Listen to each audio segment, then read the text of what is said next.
जरा सोचिए, अगर एक ही लड़की से शादी का वादा 3 अलग-अलग लोगों को कर दिया जाए तो सवाल ये उठता है कि वो असल में किसकी होगी। आज हम बेताल पचीसी की एक ऐसी ही कहानी और उसकी गहरी पहेली को समझने वाले हैं। और यही सवाल जो वेताल राजा से पूछता है, हमारी पूरी कहानी का केंद्र है।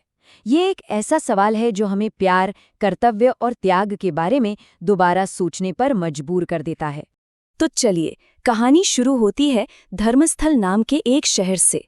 यहाँ केशव नाम के एक ब्राह्मण की एक बेटी थी, मधुमती, जिसकी खूबसूरती के चर्चे दूर दूर तक थे। और यहीं कहानी में एक बहुत बड़ा ट्विस्ट आता है। हुआ ये कि जब मधुमती के पिता और भाई शहर से बाहर थे तो अनजाने में उसकी माँ, पिता और भाई तीनों ने ही अलग अलग 3 नौजवानों को उसकी शादी का वचन दे दिया। और बात सिर्फ इतनी नहीं थी, मुश्किल ये थी कि ये तीनों ही युवक त्रिविक्रम, वामन और मधुसूदन हर मामले में एक बराबर थे, चाहे वो सुंदरता हो, गुण हो या फिर ज्ञान, मतलब कोई किसी से कम नहीं था। इससे परिवार की उलझन और भी ज्यादा बढ़ गई। अब परिवार इस मुश्किल से निकलने का कोई रास्ता सोच ही रहा था कि तभी एक ऐसी घटना घटी जिसने सब कुछ हमेशा के लिए बदल कर रख दिया। वो जो सवाल था कि शादी किससे होगी, वो सवाल अब बेमानी हो चुका था, क्योंकि एक जहरीले सांप के काटने से मधुमती की मौत हो चुकी थी। उसे बचाने की, आप कह लीजिए, हर मुमकिन कोशिश की गई, लेकिन सब नाकाम रहा। उस जमाने के जो जानकार थे, उनका मानना था कि कुछ खास नक्षत्रों और दिनों में अगर सांप काट ले तो उसके जहर का कोई तोड़ नहीं होता। उन्होंने परिवार को उसका अंतिम संस्कार करने की सलाह दे दी। मधुमती के अंतिम संस्कार के बाद उसके तीनों प्रेमी पूरी तरह टूट चुके थे और तीनों ने ही अपने अपने तरीके से इस दुख को जीने का फैसला किया। जो पहला प्रेमी था, उसने क्या किया? उसने मधुमती की जली हुई हड्डियों को इकट्ठा किया और एक साधु बनकर उन्हीं के साथ जंगलों में भटकने निकल पड़ा।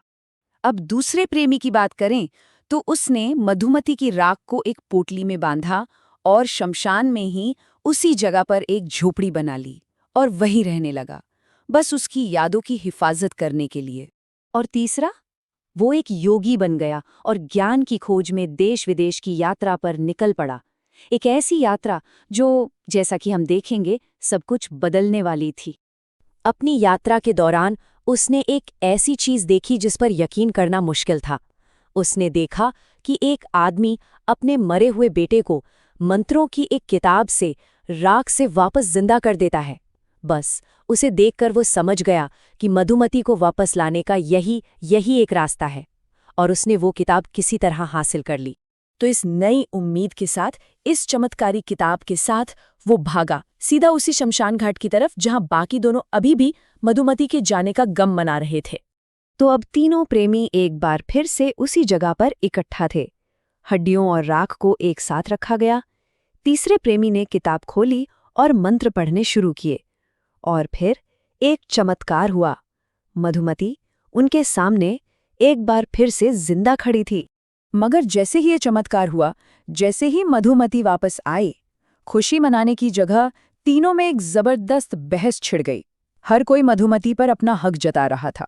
और यहीं हम कहानी के उस पहले सवाल पर वापस आ जाते हैं। तो सवाल फिर वही है कि असली हकदार कौन है? वो जिसने उसकी हड्डियों को सहेजा, वो जिसने उसे दोबारा जिंदगी दी, या फिर वो जिसने उसकी राख की हिफाजत की? यहाँ पर राजा विक्रम का जवाब कमाल का है, बहुत ही गहरा।